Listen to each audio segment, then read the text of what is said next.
अगर आप भी इस तरह से पूरे चार्ट पर सपोर्ट एंड रेजिस्टेंस ड्रॉ करके ट्रेड कर रहे हो तो आप बहुत बड़ी गलती कर रहे हो। इतने सारे सपोर्ट एंड रेजिस्टेंस की वजह से आप ट्रेड लेते टाइम कंफ्यूज हो जाते हो और गलत ट्रेड लेके अपना लॉस कर देते हो।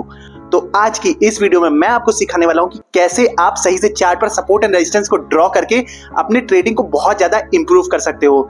इस वीडियो में मैं आपको 3 पॉइंट में सिखाऊंगा कि कैसे आप सपोर्ट रेजिस्टेंस सही से ड्रॉ करें, और थर्ड वाला पॉइंट सबसे इंपॉर्टेंट है क्योंकि पहले के 2 पॉइंट तो सपोर्ट एंड रेजिस्टेंस कैसे ड्रॉ करें अच्छे से वो बताऊंगा। थर्ड वाले पॉइंट में है सपोर्ट एंड रेजिस्टेंस ड्रॉ करके उस पर ट्रेड कैसे लेना है सही तरीके से, वो मैं आपको बताऊंगा। क्योंकि बहुत सारे लोगों को सपोर्ट रेजिस्टेंस तो ड्रॉ करना आता है लेकिन उस पर ट्रेड कैसे लेना है और कब लेना है वो बिल्कुल नहीं आता। इसीलिए बिना स्किप किए ये वीडियो पूरा देखिएगा ताकि आपको सही से सपोर्ट रेजिस्टेंस ड्रॉ करना आ जाए, उसके बाद उस पर ट्रेड कैसे करना है वो आ जाए ताकि आपकी ट्रेडिंग नेक्स्ट लेवल पर पहुंच जाए। तो चलिए वीडियो को स्टार्ट करते हैं। जो पहली गलती आप करते हो सपोर्ट एंड रेजिस्टेंस को ड्रॉ करते वक्त वो ये है कि आप जब सपोर्ट मार्क करते हो तो एक सिंगल लाइन ड्रॉ करके उसको सपोर्ट मान लेते हो, और जब रेजिस्टेंस मार्क करते हो तो उसको एक सिंगल लाइन ड्रॉ करके रेजिस्टेंस मान लेते हो, और यही आपकी सबसे बड़ी गलती है। तो आइए चार्ट पे मैं आपको ये चीज समझाता हूं क्यों। तो जैसा कि आप देख सकते हो निफ्टी 50 का चार्ट है और हमने 5 मिनट का टाइम फ्रेम खोल के रखा है। अब आप यहाँ पे देख रहे हो रेजिस्टेंस पे कि एक बार यहाँ से सेलिंग आ रही है, एक बार इस पॉइंट से सेलिंग आ जा रही है और एक बार इस पॉइंट से सेलिंग आ जा रही है। तो अब आप यहाँ पे रेजिस्टेंस जोन कैसे डिसाइड करोगे, क्योंकि सेलर एक ही जगह पे तो बैठा नहीं जो आप एक लाइन खींच के मान लोगे कि यही रेजिस्टेंस है। आप क्या करते हो यहाँ पे बस एक सिंगल लाइन इस तरह से खींच लेते हो बॉडी से और उसी को रेजिस्टेंस मान के ट्रेड करते हो, और इसीलिए आपका स्टॉप लॉस बार बार हिट होता है।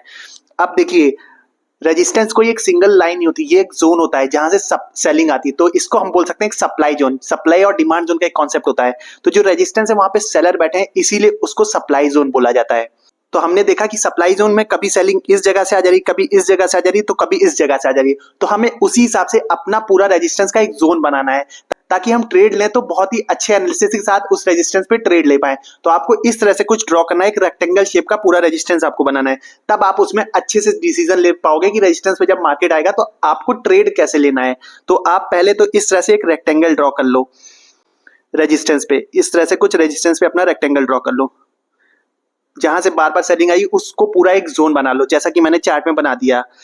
अब आप देख सकते हो जहां जहां से सेलिंग आई है वो पूरा आपके पास है कि कहां कहां से सेलिंग आई है। तो अब आप कंफ्यूज नहीं होगी कि आपको ट्रेड बस इसी लाइन पे आएगी तभी लेना है, और यही गलती होती है कि आपका स्टॉप लॉस हिट होता है। सिमिलरली आप सपोर्ट में भी यही करते हो कि सिंगल लाइन कुछ इस तरह से ड्रॉ कर लेते हो जहां से आपको बॉडी दिखती है, देखिए यहां से बॉडी दिखती है और इसीलिए आपका स्टॉप लॉस हिट हो जाता है। तो इसमें भी आपको एक जोन बना देना है कहां से, क्योंकि बायर्स एक ही लाइन पे तो बैठे नहीं है, कोई थोड़ा सा नीचे से खरीद रहा होगा, किसी के ऑर्डर थोड़ा ऊपर लगे होंगे। तो आपको देखना है पिछले 3-4 बार में मार्केट कहां कहां से ऊपर गई है, तो उसको एक पूरा एक डिमांड जोन की तरह आपको मार्क कर लेना है। तब आप अच्छा डिसीजन ले पाओगे जब मार्केट सपोर्ट पे आएगी। कुछ इस तरह से आप मार्क कर लोगे। इसमें भी आप कुछ इस तरह से एक रेक्टेंगल ड्रॉ कर लोगे। अब आपको बहुत क्लियरली नजर आ रहा हो कि यहां से बार बार डिमांड आ रही है और रेजिस्टेंस पे सप्लाई कहां से आ रही है। तो आपको ट्रेड लेने में बहुत इंपॉर्टेंट होगी, और ये चीज आपको थर्ड पॉइंट में मैं सिखाने वाला हूं कि अब इस पे ट्रेड कैसे लेना है। अब सेकंड पॉइंट में दूसरी गलती मैं आपको बताऊंगा। तो दूसरी मिस्टेक है कि आप पूरे चार्ट पे कहीं पे भी सपोर्ट एंड रेजिस्टेंस ढेर सारे मार्क कर लेते हो और ट्रेड करना लग जाते हो। तो ये बहुत आप गलत करते हो। आइए मैं समझाता हूं इसको चार्ट पे। तो जैसा कि अब हम लोग आ चुके हैं अपने चार्ट पे, अब आपको यहाँ पे क्या दिख रहा है, यहाँ पे आप देख सकते हो यहाँ पे एक बार मार्केट नीचे गई, फिर यहाँ पे दूसरी बार भी मार्केट नीचे गई, मतलब 2 बार मार्केट ने यहाँ से रिजेक्शन लिया। तो हम लोग इसको क्या बोल सकते हैं, ये एक सप्लाई जोन है अच्छा मार्केट का। तो हम लोग इसको सप्लाई जोन की तरह मार्क कर लेते हैं। हम लोग इसको सप्लाई जोन की तरह मार्क कर लेते हैं। ठीक है, हमने इसको सप्लाई जोन की तरफ मार्क कर लिया। ठीक, और नीचे मार्केट यहाँ से कंटिन्यूसली फॉल होते हुए आ गई, यहाँ तक नीचे मार्केट कंटिन्यूसली फॉल होते हुए मार्केट आ गई। तो हम लोग ने यहाँ पे एक बार बार देखा कि यहाँ पे एक बार यहाँ से मार्केट ऊपर गई, फिर एक बार यहाँ से मार्केट ऊपर गई, फिर यहाँ से मार्केट ऊपर गई। तो हम लोग ने यहाँ पे एक डिमांड जोन मतलब कि सपोर्ट भी ड्रॉ कर लेते हैं। कुछ इस तरह से आप यहाँ पे सपोर्ट ड्रॉ कर लेते, कुछ इस तरह से आप लोग यहाँ पे सपोर्ट ड्रॉ कर लेते हैं। तो देखा आपने सपोर्ट एंड रेजिस्टेंस आपका ड्रॉ गया। अब इस जोन के बीच में जब तक मार्केट है आपको कोई और सपोर्ट रेजिस्टेंस ड्रॉ करने की जरूरत नहीं है। अब आप क्या गलती करते हो, अब आप क्या करते हो, यहाँ पे इस जगह पे देखते हो मार्केट यहाँ पे आई फिर यहाँ से आई, तो इसको भी एक रेजिस्टेंस की तरह ड्रॉ करके ट्रेड करने लग जाते हो। ये आपको गलती नहीं करनी है। जब तक 2 बार कहीं से भी सेलिंग ना आए या फिर 2 बार कहीं से भी किसी पॉइंट से बाइंग ना आए, तब तक आपको उसको सपोर्ट एंड रेजिस्टेंस की तरह ड्रॉ करना नहीं है। तब तक आपको उसको सपोर्ट एंड रेजिस्टेंस मार्क नहीं करना है और उस पर ट्रेड नहीं लेना है, वरना आपका स्टॉप लॉस हिट होगा। वो क्यों, देखिए यहाँ पे मार्केट ऊपर जाके थोड़ा सा नीचे चली गई। क्यों हुआ ऐसा? क्योंकि यहाँ पे आप देख सकते हो ये एक क्या है, सपोर्ट है छोटा सा। तो बहुत लोगों ने क्या सोचा, यहाँ पे मार्केट आई तो अपना प्रॉफिट बुक किया, प्रॉफिट बुकिंग की वजह से थोड़ी सी बाइंग आ गई, हल्की सी बाइंग आई, तो इसको आप सेलिंग जोन नहीं मानो, क्योंकि यहाँ से सिर्फ एक प्रॉफिट बाइंग की वजह से अप ट्रेंड आया और फिर वहां से सेलिंग कंटिन्यू हो गई। ठीक है, अब जिन लोगों ने इसको भी रेजिस्टेंस मान के ट्रेड किया होगा, एक तो आपका चार्ट बहुत ही गंदा दिखने लगेगा, ढेर सारे आप सपोर्ट रेजिस्टेंस मार्क कर लोगे। अब यहाँ पे देखिए आपने ट्रेड लिया होता इस जगह पे, तो आपका तुरंत ही स्टॉप लॉस हिट हो गया था। यहाँ पे अगर आपने इस जोन पे ट्रेड लिया होता तो यहाँ पे स्टॉप लॉस हो गया होता। लेकिन जिन लोगों ने इसको सप्लाई जोन की तरह ट्रेड किया होगा इसी को, तो देखिए यहाँ पे फिर से देखिए कितना तेज यहाँ पे टारगेट मिलता। तो ये गलती आपको नहीं करनी है कि चार्ट पे आप, और आपको यहाँ ऊपर नीचे से कोई मतलब नहीं है। जब तक मार्केट इस जोन के बीच में चल रहा है तब तक आपको और ऊपर या नीचे, उसके ऊपर या उसके नीचे वाले सपोर्ट एंड रेजिस्टेंस ड्रॉ करके अपना चार्ट गंदा नहीं करना है। आपको बस इन दोनों सपोर्ट एंड रेजिस्टेंस पे फोकस करना है। जब मार्केट यहाँ पे आएगी तो मुझे ट्रेड लेना है, बीच में कोई भी सपोर्ट एंड रेजिस्टेंस अपने मन से नहीं ड्रॉ कर लेना है, वरना लॉस ही आप खाओगे। तो आई होप अब आपको अपनी गलती समझ में आ गई होगी कि चार्ट में multiple support and resistance draw करने का कोई मतलब नहीं होता है, उससे आप कंफ्यूज होते हो और लॉस ही खाते हो। और जहां पे जब तक 2 बार कम से कम मार्केट रेजिस्टेंस से सेल ना हो तब तक आप उसको सेलिंग जोन नहीं समझोगे, और जहां से 2 बार कम से कम बाइंग ना हो उस जोन को बाइंग जोन नहीं समझोगे। तो ये बात अगर आप ध्यान रखोगे तो आपकी ट्रेडिंग बहुत ज्यादा इंप्रूव हो जाएगी।